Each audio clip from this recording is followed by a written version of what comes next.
Más allá del horizonte, donde las leyes se desvanecen y los imperios pierden su alcance, surgieron mundos flotantes forjados por la desesperación, la codicia y la libertad absoluta.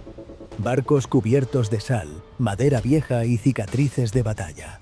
Allí no había héroes ni villanos simples, solo hombres y mujeres dispuestos a vivir y morir bajo sus propias reglas. Así era la vida en un barco pirata. Olvida la idea romántica de los mapas del tesoro y los papagayos en el hombro. Ser pirata no era un juego ni una fantasía. Nadie crecía soñando con una vida así. Hasta que la realidad los obligaba. La mayoría no llegaba al mundo de la piratería por elección, sino por falta de opciones. Hombres que huían de la ley, esclavos liberados, soldados abandonados por sus reinos e incluso médicos desacreditados. Todos acababan allí, compartiendo el mismo espacio reducido, expuestos al sol, al salitre y al filo de la traición. Durante la llamada Edad Dorada de la piratería, entre los años 1650 y 1730, una tripulación pirata era un collage viviente de lo que la sociedad había descartado. No había uniformes ni jerarquías estrictas como en la Marina Real. En su lugar, una mezcla ruidosa de expresidiarios, esclavos fugitivos, desertores del ejército y, en ocasiones, nobles caídos en desgracia. Incluso se llegó a capturar a un ex recaudador de impuestos tuerto que, al parecer, sabía manejar un cañón mejor que los libros contables. ¿Y cómo funcionaba una tripulación así? Increíblemente, de forma más organizada de lo que imaginas. Mientras las flotas de los imperios se regían por cadenas de mando absolutas y castigos brutales, en los barcos piratas reinaba un sistema casi democrático. El capitán no era un rey, era un líder temporal. Podía ser destituido por votación si la mayoría perdía la confianza en él. Era más parecido a un director general que a un monarca. Cada nuevo miembro debía firmar los artículos del barco, un contrato colectivo que regulaba desde los repartos del botín hasta la compensación por heridas. Por ejemplo, perder una pierna en combate podía otorgar 800 piezas de A8. ¿Una mano? 400. En tierra firme, un obrero cualificado apenas podía juntar 70 piezas de A8 en todo un año. Y aquí, un balazo podía convertirte en un hombre rico, si lograbas sobrevivir, claro. El sistema no era perfecto, pero fomentaba un sentido de justicia interna. Todos sabían lo que les correspondía, todos participaban en las decisiones importantes, y eso evitaba muchos motines. A diferencia de los marineros de la marina, que eran azotados por opinar, un pirata tenía voz y voto, incluso si acababa de unirse. Eso sí, también había reglas inquebrantables. Robar del tesoro común o mentir sobre el botín podía significar ser abandonado en una isla desierta con solo una pistola y una sola bala. En medio de esa brutalidad, la hermandad pirata era una de las más inclusivas del momento. Se estima que entre un 25 y un 30% de los piratas eran hombres negros, muchos de ellos antiguos esclavos. Algunos alcanzaron puestos de mando o incluso dirigieron sus propios barcos. También hubo mujeres a bordo, aunque pocas. Las que lograban unirse se ganaban el respeto a sangre y fuego. En una ocasión documentada, cuando la mayoría de la tripulación se escondió durante un abordaje, fue una mujer quien tomó la espada, se plantó en cubierta y gritó: «Salgan a pelear si de verdad tienen entrepierna para llamarse hombres». Pero no todo era combate ni saqueos. La rutina diaria a bordo de un barco pirata era agotadora, sucia y peligrosa. Al amanecer, el oficial de guardia, generalmente el contramaestre, no el capitán, despertaba a gritos o a puntapiés a quienes no habían tenido turno nocturno. No existía el lujo de dormir hasta tarde. El día comenzaba con un desayuno que hacía llorar a cualquiera. Galletas duras como piedra, conocidas como bizcocho, que debían remojarse en cerveza aguada o ron para no romperte los dientes. Si había suerte, se acompañaban con carne salada, generalmente medio podrida. Uno de los enemigos más temidos no era un barco de guerra, sino el escorbuto. La falta de vitamina C arrasaba dientes y articulaciones, dejando a los hombres como cadáveres andantes. Por eso, si un capitán sabía lo que hacía, asaltaba plantaciones de frutas con el mismo entusiasmo que lo haría con un galeón cargado de oro. Después de comer, comenzaba el trabajo. Las tareas no se asignaban por jerarquía, sino por habilidades. El antiguo carpintero era el encargado de mantener la estructura del navío, el ex artillero de los cañones. Pero todos, sin excepción, fregaban la cubierta. Una cubierta descuidada podía significar la muerte. La madera mojada, podrida o agrietada podía hundir el barco entero. Se usaban piedras de arenisca suave, conocidas como piedras santas, y se frotaba con agua salada, a veces de rodillas, durante horas, bajo el sol ardiente. De hecho, el dicho «entre el diablo y el mar azul profundo» nació aquí. El diablo era la junta de madera más larga y difícil de limpiar del barco. Una pesadilla diaria que pocos recuerdan cuando piensan en piratas. El mantenimiento de las velas era igual de importante. El viento, la lluvia y el salitre las desgastaban sin piedad. Los piratas más habilidosos con la aguja se convertían en sastres improvisados, remendando los agujeros, reforzando los bordes y embadurnando con brea para hacerlas impermeables. Uno de ellos, según se cuenta, pidió a su contramaestre que jamás mencionara cuánto tiempo pasaba zurciendo la vela mayor. Quería que lo recordaran como un asesino temido, no como un sastre eficiente. Y por cierto, suscríbete si te gusta el video, así seguirás recibiendo historias reales, y algunas casi reales del mundo pirata. Después del mantenimiento de velas y cubierta, llegaba el momento del almuerzo, aunque llamarlo así era casi un insulto a la cocina. El chef a bordo solía ser alguien incapacitado para el combate pero aún útil, como un pirata con una pierna menos o una vista defectuosa. Cocinaba en una especie de caja de arena o sobre una base de ladrillos, ya que hacer fuego en un barco de madera era una ruleta rusa. La comida típica consistía en carne salada, a veces hervida hasta volverse una papilla, acompañada por guisantes, frijoles y más bizcocho endurecido. Si el cocinero encontraba alguna especia robada, se le echaba al guiso para disimular el sabor a carne pasada. A veces, incluso los ratones terminaban en la olla, pero nadie se quejaba. La alternativa era el hambre. Una de las tareas más críticas era la gestión del agua. El agua dulce se almacenaba en barriles de madera que, con el paso de los días, se llenaban de algas, adoptaban un olor repugnante y un sabor rancio. Pero aún así, era oro líquido. En más de una ocasión, se ejecutó a piratas por beber a escondidas raciones extras. En un barco de madera rodeado de agua salada, el agua potable valía más que el oro. Las armas también requerían atención constante. El aire marino oxidaba los metales con rapidez. Los piratas pasaban horas limpiando sus pistolas, afilando sus espadas y engrasando piezas móviles.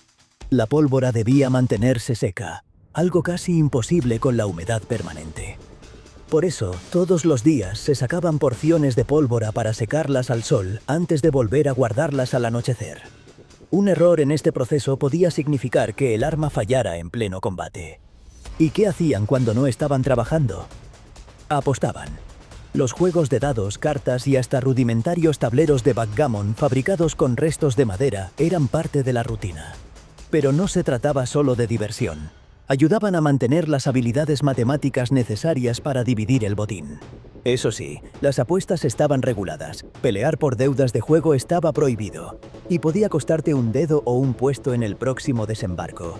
Las necesidades humanas eran otro desafío. El baño era conocido como la cabeza, una abertura en la parte delantera del barco donde los hombres hacían sus necesidades, literalmente colgados sobre el mar. En aguas agitadas, ir al baño podía ser una sentencia de muerte. En cuanto al aseo personal, era casi inexistente. Algunos se lavaban con agua de mar y arena como exfoliante improvisado. Otros esperaban lluvias torrenciales para quitarse la capa de sal acumulada. El hedor era tan común que nadie hablaba de él, pero hay registros de capitanes mercantes que afirmaban oler a los piratas antes de verlos. Dormir era otra historia. No había camas ni privacidad. Se dormía por turnos, en hamacas colgadas unas sobre otras o simplemente en la cubierta. Cada pirata tenía un pequeño baúl o caja de madera con todas sus posesiones, ropa, armas, recuerdos y poco más. Era todo lo que tenían, y muchos habrían preferido morir que perder ese baúl. Este ritmo de vida constante, duro y monótono, solo se rompía con una palabra desde lo alto del mástil: «Vela a la vista». Pero a diferencia de lo que muestran las películas, los piratas no atacaban cualquier barco. Elegían con cuidado. Un ataque mal planificado podía acabar en desastre. El mar era inmenso y los barcos mercantes no aparecían todos los días. Algunos pasaban semanas sin encontrar nada que valiera la pena. La caza era una operación calculada, casi científica. Antes de zarpar, los piratas conseguían información en puertos aliados o corruptos. Dueños de tabernas, oficiales sobornados o incluso comerciantes respetables compartían datos sobre rutas, cargas valiosas o barcos vulnerables, a cambio de una parte del botín. De hecho, se estima que cerca del 20% de los comerciantes en ciertas zonas colaboraban secretamente con los piratas. Con esa información en mano, los piratas trazaban sus rutas. No se movían al azar. Sabían que los barcos azucareros salían del Caribe a finales del verano, los buques de esclavos llegaban en primavera, y los navíos de las compañías de las Indias Orientales regresaban del lejano oriente cargados de sedas y especias en otoño. Eran depredadores, sí, pero depredadores metódicos. Buscaban lugares estratégicos, verdaderos cuellos de botella del mar. El paso de los vientos entre Cuba y la Española, las aguas frente a Charleston o los estrechos entre las Bahamas eran puntos clave donde los barcos debían pasar sí o sí. Allí las probabilidades de encontrar una presa aumentaban exponencialmente. Pero a pesar de su fama de salvajes, los piratas evitaban el combate si podían. Un barco dañado no podía perseguir ni escapar. Una tripulación herida no podía saquear. La presa ideal era una embarcación mercante, cargada y mal defendida. Cuanto más débil el enemigo, mejor. Los barcos piratas no eran monstruosos galeones, como suele imaginarse. Eran veloces y ágiles, balandros, bergantines o pequeñas goletas. Barcos capaces de maniobrar en aguas poco profundas y huir si algo salía mal. Muchos eran adaptados para incluir más velas o más cañones. A veces sacrificaban espacio de carga para llevar más hamacas, más hombres, más fuerza en el abordaje. El ataque se iniciaba con una bandera falsa, una enseña amistosa o neutral que no levantara sospechas. Solo cuando estaban lo suficientemente cerca izaban la bandera negra, calaveras, relojes de arena o corazones sangrantes. Era un mensaje claro: ríndete o muere. A menudo disparaban un solo cañonazo de advertencia, una amenaza medida. La mayoría entendía el mensaje.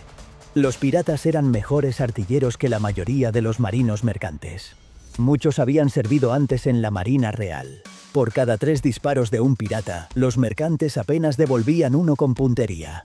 Y además, los piratas no buscaban matar al capitán, buscaban su oro. Cuando un barco enemigo era alcanzado, los piratas no buscaban hundirlo. Al contrario, su objetivo era conservar el botín y, si era posible, también el navío. Para eso, apuntaban al aparejo, al mástil o a las velas. Inmovilizaban a la presa sin dañarla demasiado. Luego venía el momento más temido, el abordaje. Con ganchos de hierro, los barcos quedaban enlazados como bestias en combate. Los piratas cruzaban en lanchas, por tablones o directamente colgados de cuerdas como espectros saltando al ataque. Algunos llevaban mechas encendidas en la barba para generar humo y parecer criaturas infernales. Otros pintaban sus rostros de rojo o negro, gritando en varios idiomas para sembrar confusión. No se trataba solo de ganar, se trataba de aterrorizar. La mayoría blandía el arma más icónica de todas, el sable curvo, o cutlass. No era elegante, pero sí brutal y efectivo en los espacios estrechos de un barco. También llevaban pistolas de chispa, aunque poco fiables. Por eso, los piratas solían cargar varias a la vez, metidas en la faja, más como intimidación que por precisión. Uno podía fallar 5 disparos, pero al sexto ya estabas muerto. Algunos llevaban hachas de abordaje con filo por un lado y martillo por el otro. Estas servían tanto para abrir puertas como para aplastar cráneos. También usaban botellas rellenas de pólvora y clavos, precursoras de las granadas, para vaciar la cubierta enemiga antes de lanzarse al asalto. Era violencia con método. Pero no todo era sangre y acero. Lo más peligroso de un ataque pirata venía después del combate: controlar a los prisioneros. Casi siempre, la tripulación enemiga era numéricamente superior. Por eso, el primer paso era separar a los oficiales del resto. Los marineros rasos recibían una oferta: únete a nosotros, o encuéntrate con las ratas en la bodega. Muchos aceptaban, sabiendo que negarse podía equivaler a la muerte lenta. De hecho, un alto porcentaje de piratas comenzó su carrera tras ser capturado en un abordaje. No por ideología ni por aventura, sino porque la alternativa era peor. Algunos eran abandonados en costas desiertas, otros simplemente lanzados por la borda. No había lugar para los sentimentales. La hermandad pirata protegía a los suyos, pero a los extraños se los tragaba el mar. Quienes se rendían sin pelear a menudo eran tratados con más indulgencia. Podían conservar sus pertenencias personales y ser desembarcados en el siguiente puerto. Pero si habían ofrecido resistencia, el castigo era ejemplar. Algunos eran mutilados, otros colgados del mástil como advertencia. La ley del mar no admitía apelaciones. Y sin embargo, había un extraño código de ética. Los piratas rara vez atacaban a civiles o a marineros pobres. Su problema no era con los hombres del barco, sino con los dueños del oro. Muchos capitanes piratas anotaban en sus diarios que no luchaban contra inocentes, sino contra los que los explotaban. Y en cierto modo, no estaban tan equivocados. Una vez tomado el barco, venía el reparto del botín. El oro, las telas, las especias, todo se inventariaba. Los artículos del barco, ese contrato que todos firmaban al unirse, establecían cuánto le tocaba a cada uno.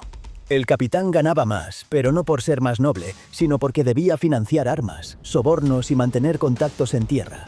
El contramaestre, el artillero, el carpintero y el cirujano también recibían pagos especiales. Los demás, una parte igual. Y si alguien intentaba esconder una joya, un anillo o unas monedas, era castigado. La traición interna era más temida que cualquier enemigo.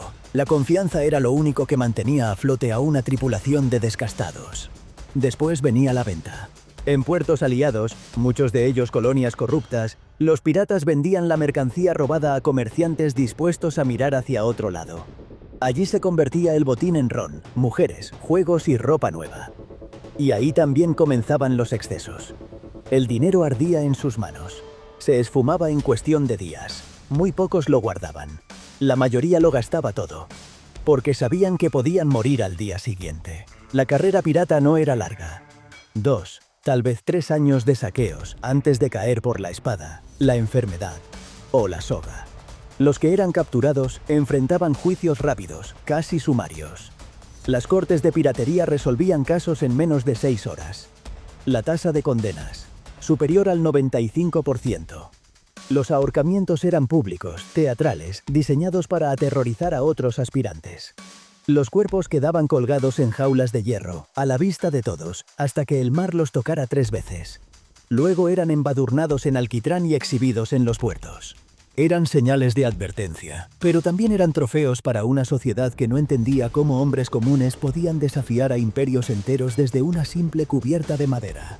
Y sin embargo, lo hicieron. Desafiaron a reyes, desafiaron a leyes, desafiaron al mar. En medio de tormentas, de sangre, de pestes y de pobreza, los piratas construyeron un sistema de justicia interna, de igualdad parcial, de resistencia absoluta. No eran héroes, no eran demonios, eran algo más complicado, algo más humano. Puede que la historia los haya enterrado bajo mitos de tesoros escondidos, loros y patas de palo, pero si uno escucha con atención, el crujir de la madera y los gritos del abordaje todavía resuenan en los rincones más oscuros del mar.